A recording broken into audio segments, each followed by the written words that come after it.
Hey Plant Gang, one of my favorite perennials that has really emerged on the market over the last several years is Vernonia, lettermannii, iron butterfly is the cultivar. Now you should know Vernonia just as a genus, what we call ironweeds. There are a lot of great ironweeds that are native to North America just in general, but I love this cultivar, Vernonia, lettermannii, iron butterfly.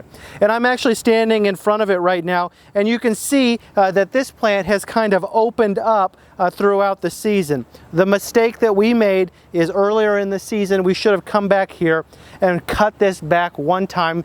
Maybe before the 4th of July is a good mark, and it probably would not have flopped like this.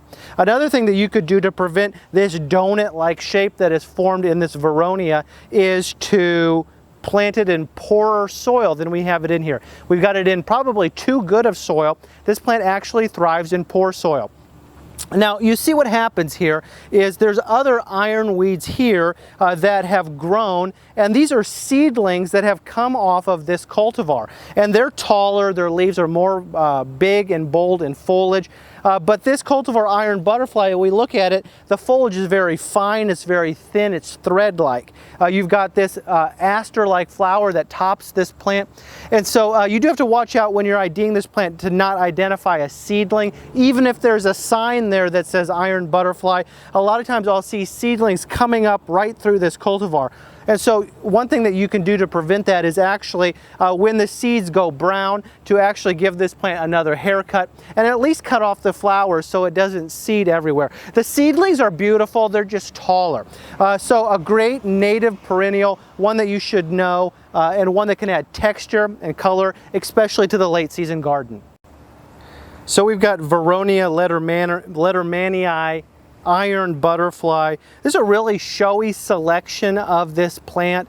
It's primarily native to Arkansas, densely branched, bright violet purple flowers in late summer, attracts butterflies and bees galore.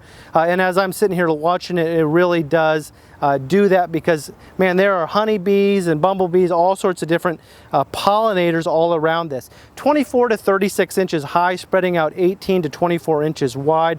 Again, give this plant a cut back in early season to prevent flopping. And here's a landscape tip. This plant is best positioned in a full sun to partial shade location.